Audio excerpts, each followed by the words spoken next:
Usually when we think about growing older, there's this underlying expectation of a slow fade. Oh, absolutely. The classic dimmer switch analogy. Exactly, like a dimmer switch in a dining room. You just assume you gradually turn the dial down over decades, right? Like you hit 50 and the light softens a bit. Yeah, and you hit 60 and the room just gets a little darker, a little quieter. Right, right. We operate on this cultural script that aging and life transitions are these very clean linear slopes. Which is, I mean, it's an incredibly comforting fiction, isn't it? Oh, totally. We desperately want transitions to be visible and categorized.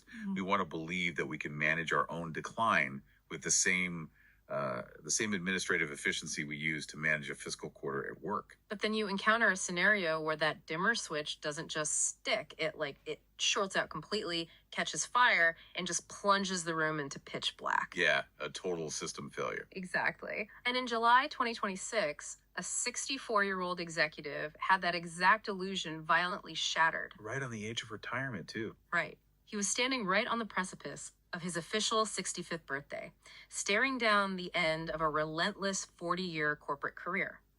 And then, bam, he's hit with an unexpected, agonizing medical emergency. It's the ultimate curveball.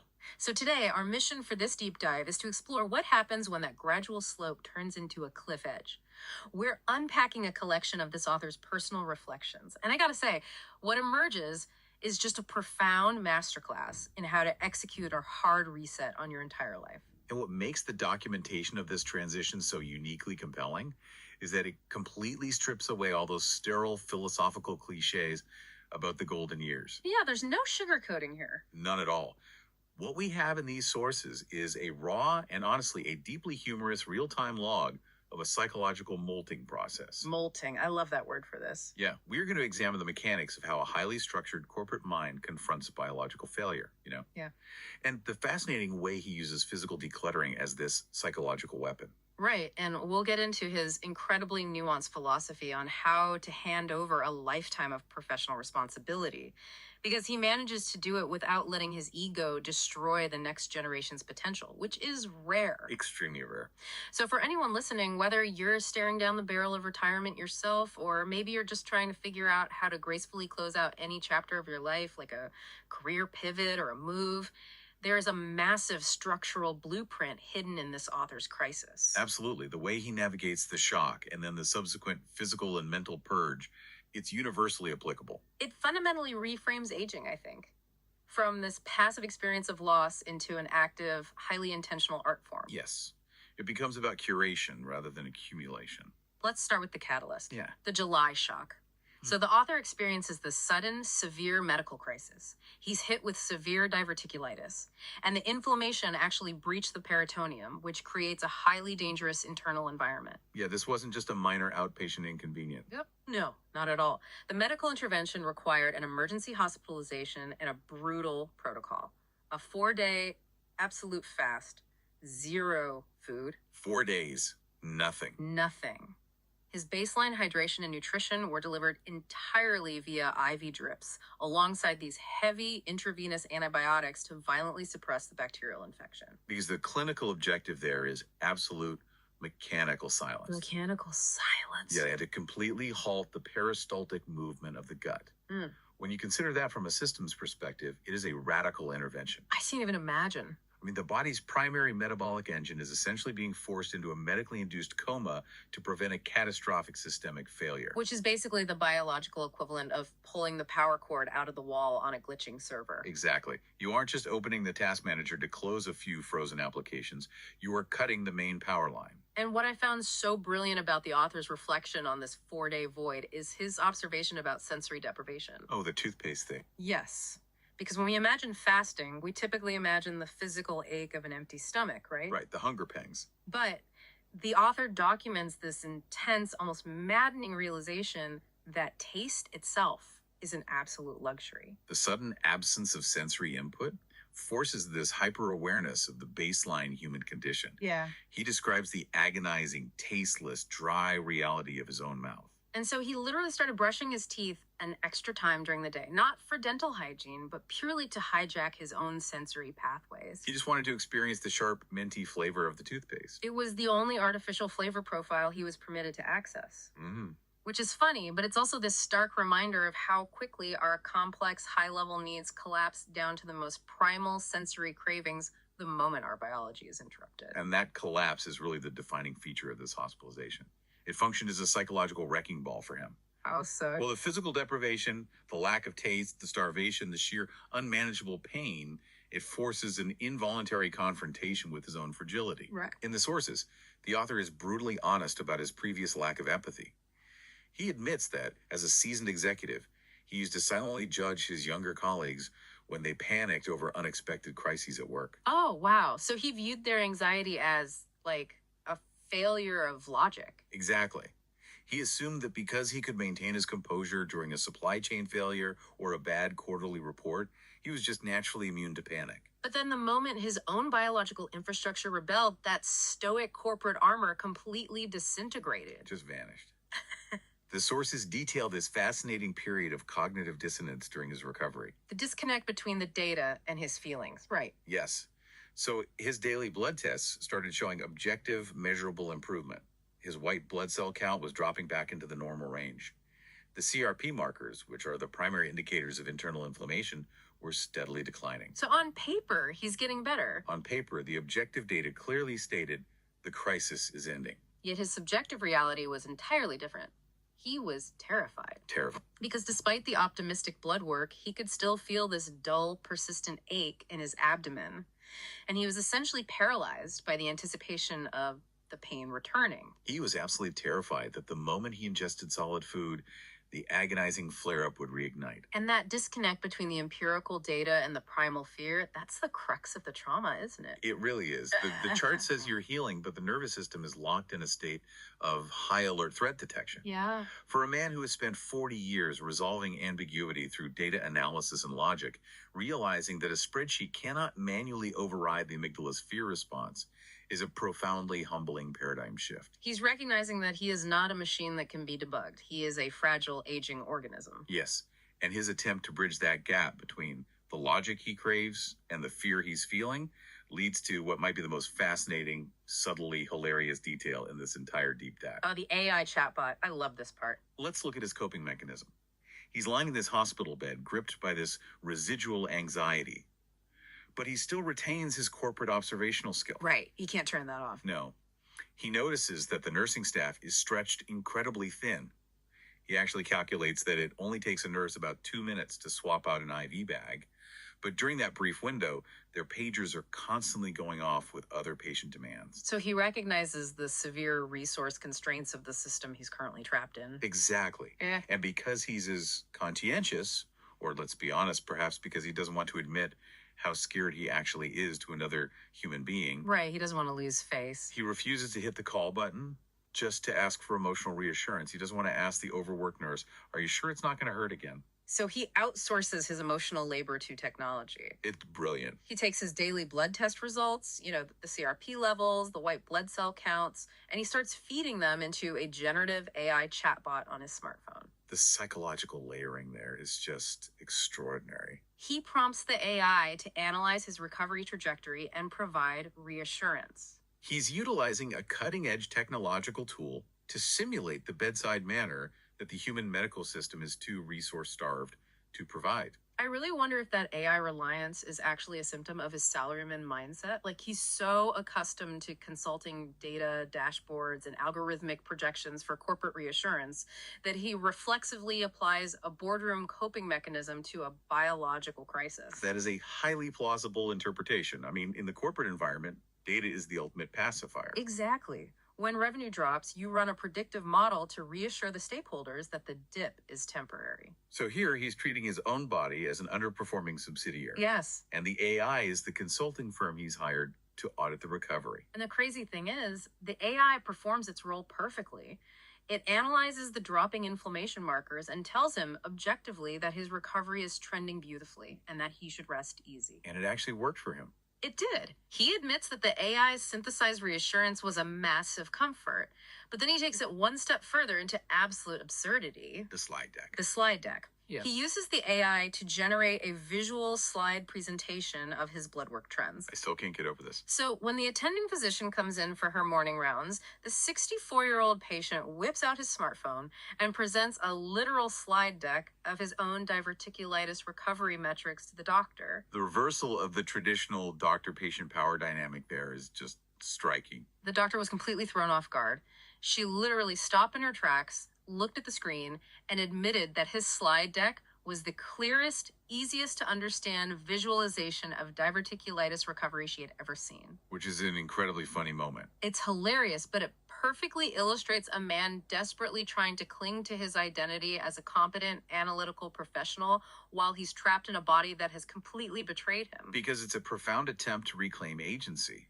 The entire July shock aggressively stripped away his illusions of control. Yeah, the dimmer switch broke. When you're a highly competent executive, you dictate the pace of reality. But a medical emergency throws you violently into the passenger seat. Yeah. You cannot negotiate a timeline with an inflamed colon. You cannot optimize a 4-day fast. Right. So this jarring interruption and his slightly absurd attempts to manage it with AI slide decks, they really set the psychological stage for what happens next. The hospital broke the armor, which prepared him for the intense molting process he undergoes the moment he returns home. The molting process. That leads us right into the aftermath. So he survives the fast, his digestive system slowly reboots, and he is finally discharged. But the physical toll is obvious. I mean, he's lost 2.5 kilograms in a matter of days. That's a significant drop in a short time. Definitely. He returns to his house, and he uses this incredibly vivid metaphor in his writing. He says that he feels exactly like a cicada that has just emerged from its shell. Oh, wow. Yeah, he has shed this old restrictive skin. He says he feels incredibly light, but simultaneously highly vulnerable. Because the exoskeleton hasn't hardened yet. The new identity is exposed to the air for the first time.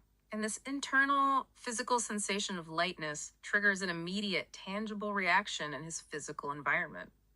The empty digestive tract and the loss of the 2.5 kilos inspire him to initiate a ruthless decluttering of his home.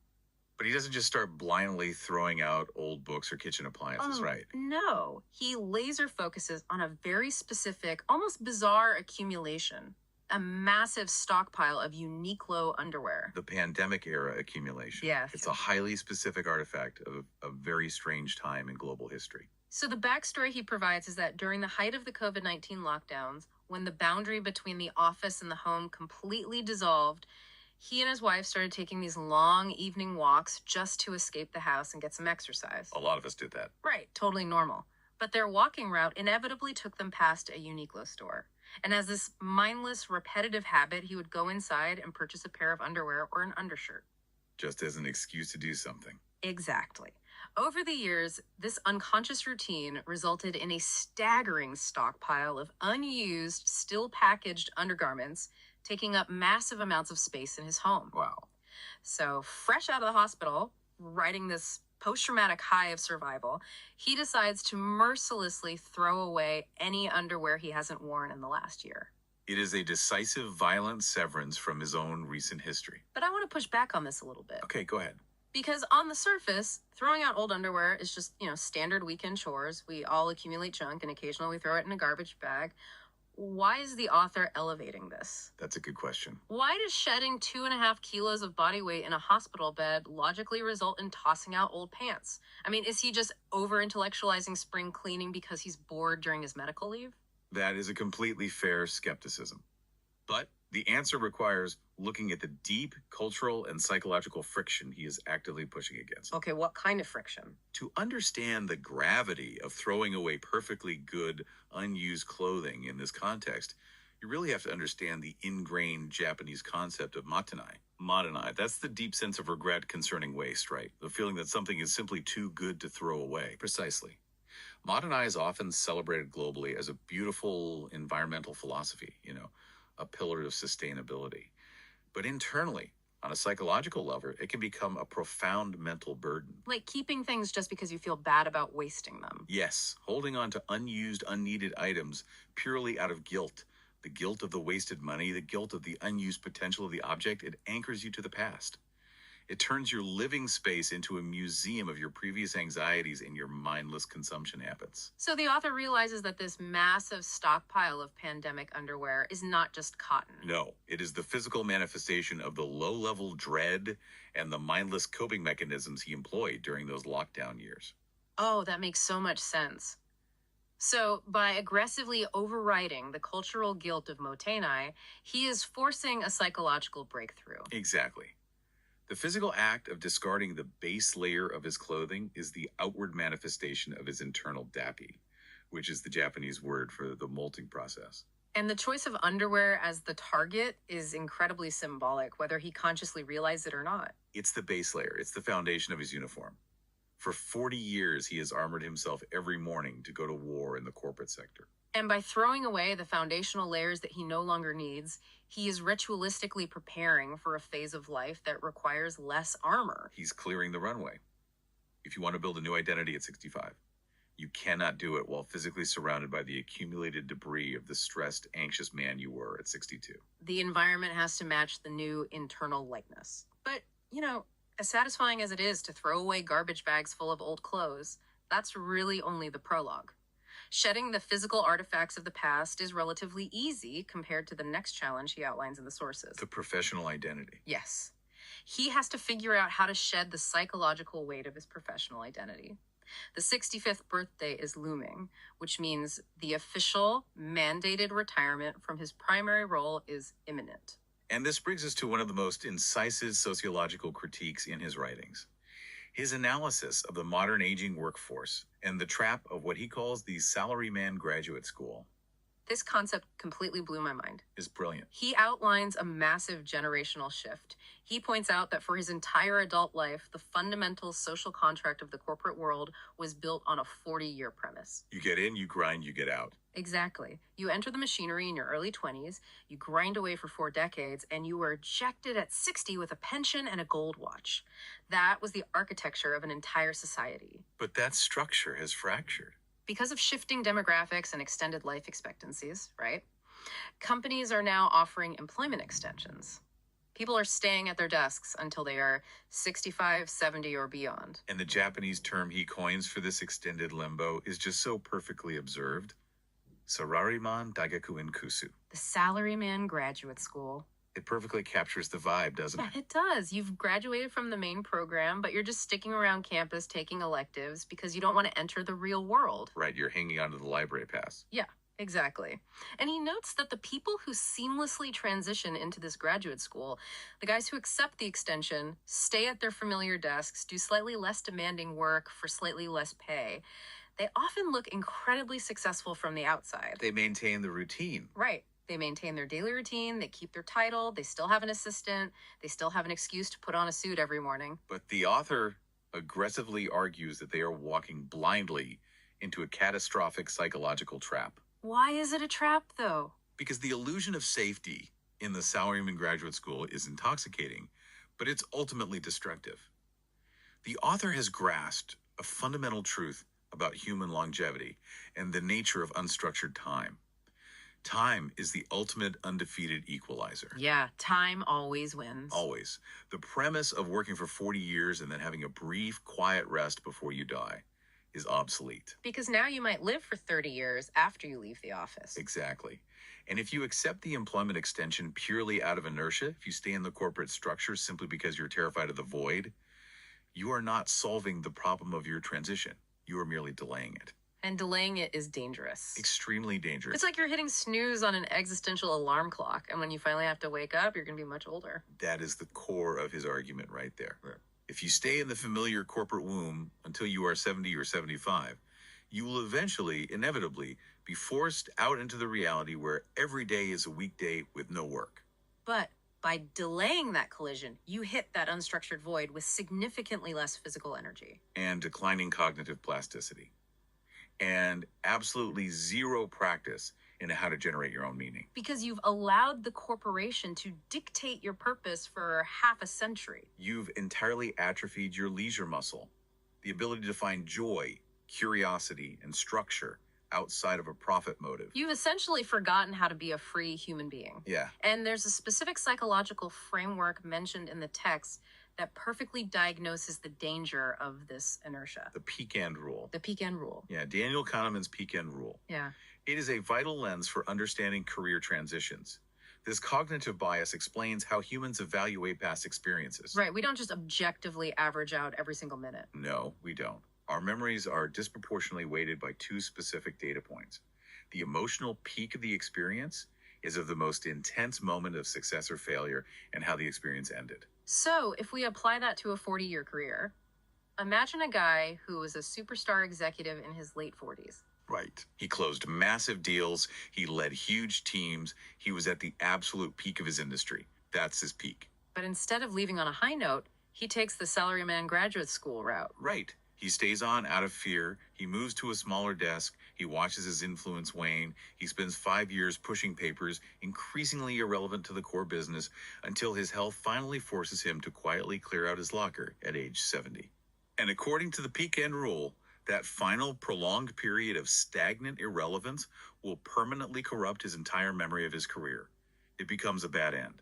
The decades of triumph and vitality are completely overshadowed by the lingering taste of fading away in the corner. The author is terrified of the bad end. He refuses to let his legacy be one of slow irrelevance. Yes, by choosing to actively hit the reset button at 65, he is ensuring that the end of his primary career is a deliberate, dignified choice. He's leaving while he still possesses the agency and the intellectual capacity to contribute.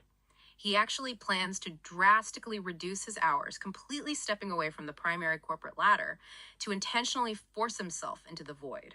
He wants to practice being free while he still has the energy to enjoy it. He mentions focusing on hobbies, volunteer work, and crucially, shifting his relationship with younger generations from one of authority to one of mentorship. He is choosing to dismantle the scaffolding of his own power before someone else comes along and tears it down for him. But that brings us to an incredibly difficult practical reality. A handover. The handover. Because making a clean, decisive break from a multi-decade career isn't just about packing up your desk and walking out the door.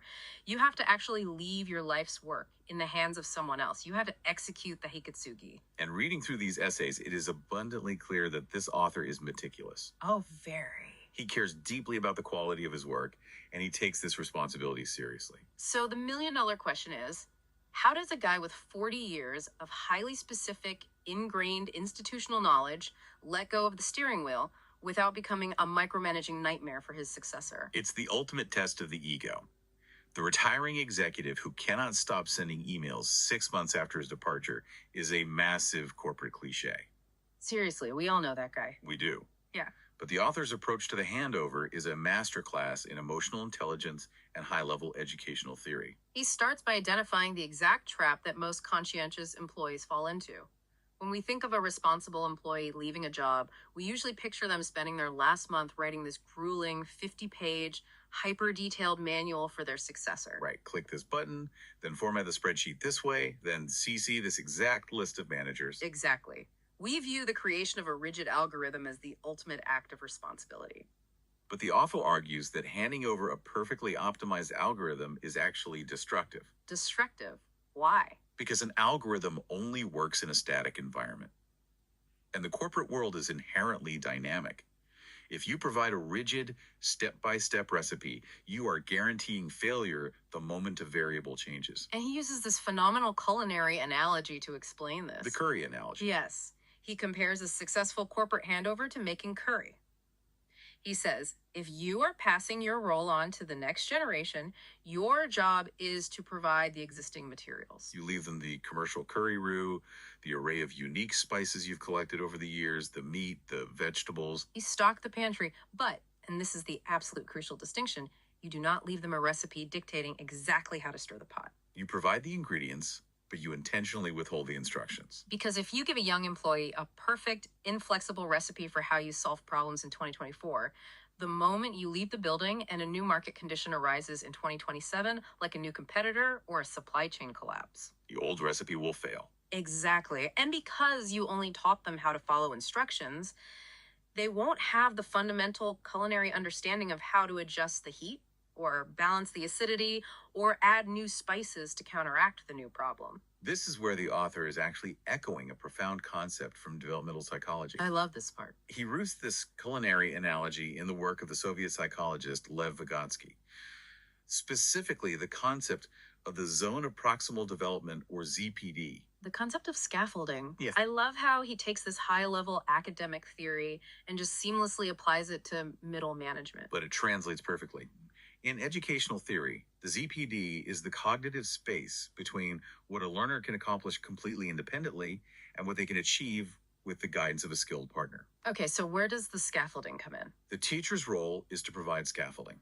These are the temporary support structures, the underlying rules, the cultural context, Oh, the raw ingredients of the curry. The scaffolding allows the learner to safely operate at a higher level of complexity than they could alone.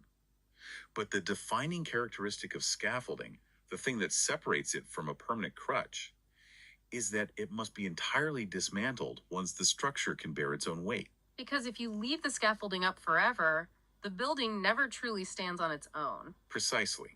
In the corporate environment, providing a 50-page manual is leaving the scaffolding up permanently.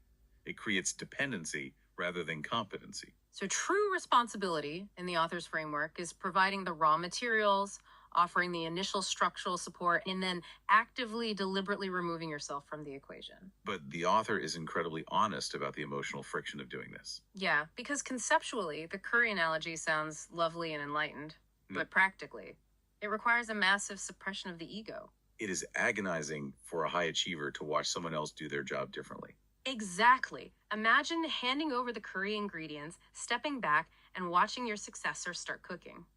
They are going to chop the onions in a way you think is inefficient. They're going to add a spice you would never use. They might even burn the bottom of the pot a little bit. And the primal instinct of the veteran executive is to jump in, grab the wooden spoon, and shout, "No, that's not how we do things here. Let me show you the right way." Because the urge to intervene is fueled by the arrogant assumption that your historical methodology is the objective pinnacle of efficiency, The author writes about what he calls the aesthetics of withdrawal. the art of stepping back. Yeah, he argues that genuine grace in generation change requires looking at the slightly different, slightly unfamiliar curry your successor has cooked and accepting that the new flavor belongs entirely to them. Even if it tastes strange to your palate. Even if the architecture looks weird compared to the building you would have designed, you have to let them serve it. You have to let them own their successes and their failures. It requires a profound, almost spiritual level of emotional maturity.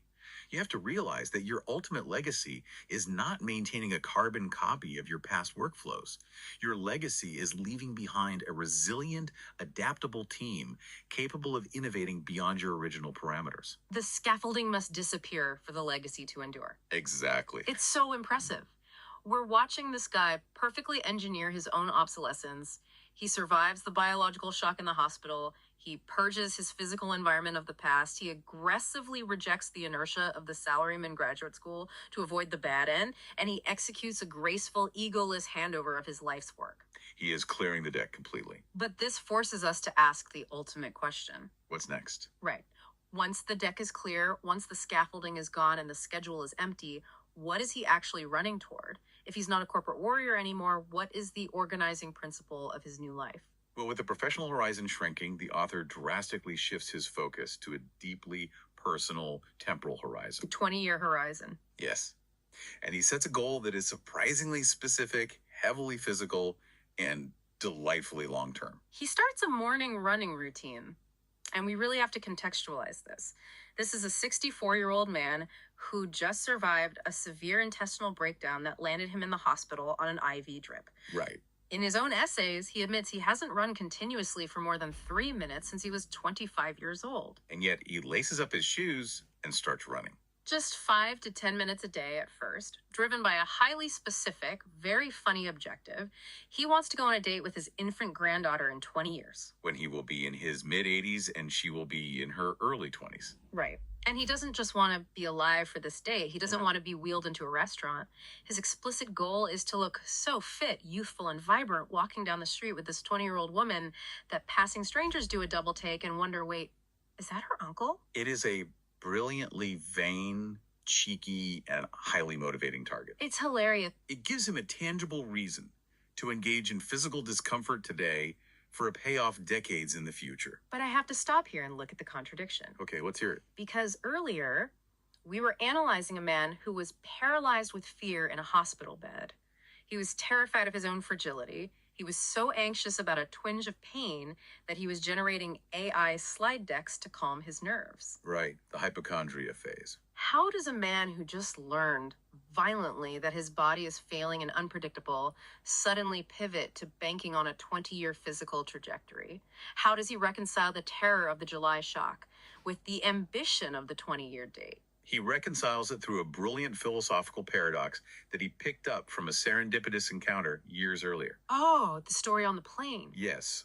In the sources, he recalls being on a grueling multi-leg overseas flight. He was exhausted, aching, and just miserable. But he noticed the man sitting next to him, who was 85 years old, was incredibly vibrant. Unfazed by the travel. Completely unbothered.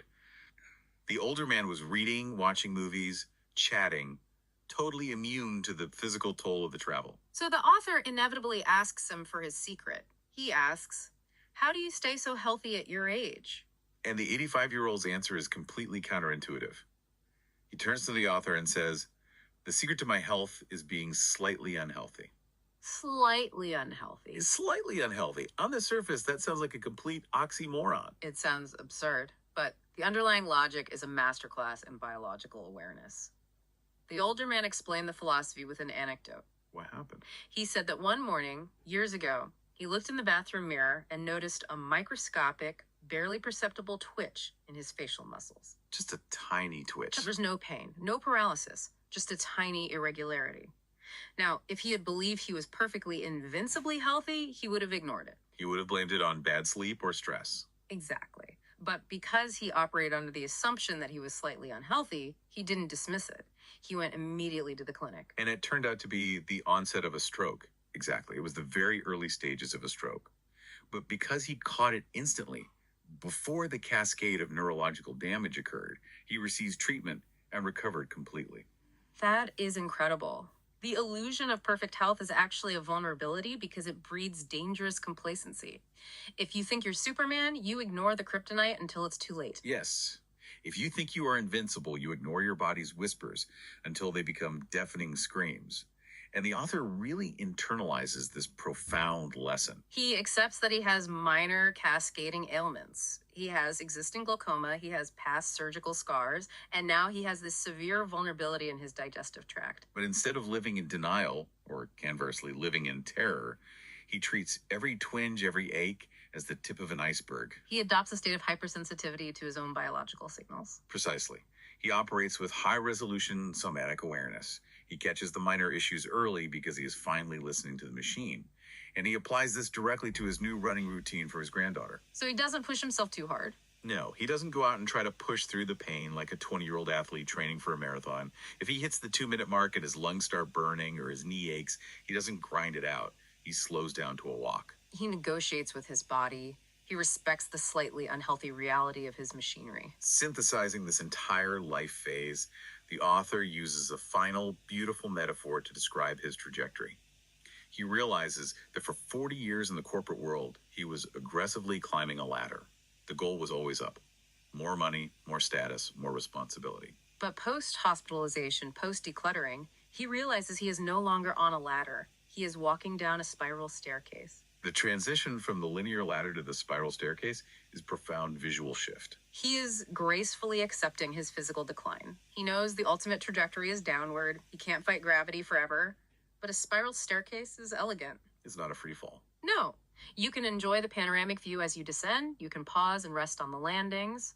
You can admire the architecture. He is choosing to enjoy the journey, actively adjusting his pace to match the reality of his changing body and embracing the imperfections rather than fighting a miserable, unwinnable war against the passage of time. It represents a complete holistic shift in his paradigm. He has moved from a philosophy of accumulation and aggressive climbing in his prime corporate years to a philosophy of curation, hypersensitivity, and graceful descent in his transition. He takes the wisdom of the 85-year-old traveler, the vigilant awareness of being slightly unhealthy, and combines it with the joyous, forward-looking ambition of aiming for a date with his granddaughter. He has taken the terrifying prospect of aging and refined it into a deliberate practice. It's really inspiring. Let's take a breath and look at the massive scope of the journey we've tracked today. We started with the jarring violence of the July shock, the broken dimmer switch, the medically induced hard reset that pulled the power cord on the author's illusions of invulnerability. We watched him grapple with the primal fear of pain, desperately consulting AI algorithms to soothe a biological panic. And we followed him home as he translated that internal vulnerability into physical action, literally throwing out the pandemic era Uniqlo underwear to manifest his psychological molting, actively rejecting the cultural guilt of Motanai. We analyze his fierce rejection of the salaryman graduate school, understanding his fear of the pecan rule, and his refusal to let his 40-year career end in a stagnant, prolonged whimper. We explored the delicate, ego-crushing art of the handover, the refusal to write the suffocating manual, opting instead to provide the raw ingredients for the curry, establishing the Vygotsky scaffolding, and ultimately finding the grace to step back and let the next generation discover their own flavor. And finally, we saw him lace up his running shoes, embracing the brilliant paradox of being slightly unhealthy to ensure he makes a date 20 years in the future, walking elegantly down the spiral staircase of his own life. It is just a staggering, comprehensive framework for how to manage the transition out of a primary identity. It really is. It strips the fear out of the unknown by replacing it with intense, humorous, and responsible intentionality. Which leaves us with a totally new angle to consider as we wrap up. Okay, what's that? Well, we've spent this entire time talking about how the author meticulously engineered his handover, right? Stepping back so the next generation can cook their own curry without his interference. Right. But when we look at how he used that AI chatbot in the hospital to analyze his blood work and build his slide decks, it begs a fascinating question about the future of transitions. Oh, this is interesting. In an era where AI can instantly ingest our emails, summarize our life's work, and perfectly emulate our decision-making processes, will the scaffolding of the future even require human teachers? Oh, wow. Or are we rapidly approaching a point where the next generation won't inherit our wisdom and our messy human handovers, but will simply inherit a perfectly trained digital avatar of our corporate minds? That is wild to think about. It makes you wonder if the grace of stepping away will soon be replaced by the immortality of our own data. That is a chilling but vital question. The transition from biological legacy to digital legacy changes the entire architecture of the spiral staircase. It really does. But whether you are leaving behind a digital avatar or a box of curry spices, the way you manage the exit dictates the quality of your next phase. From a hard reset in a hospital bed to a date 20 years in the future, it's all about how you curate the transition. Beautifully said. We hope this deep dive gave you some massive aha moments and a new framework to apply to the transitions in your own life. Thank you so much for joining us, and we'll see you on the next exploration.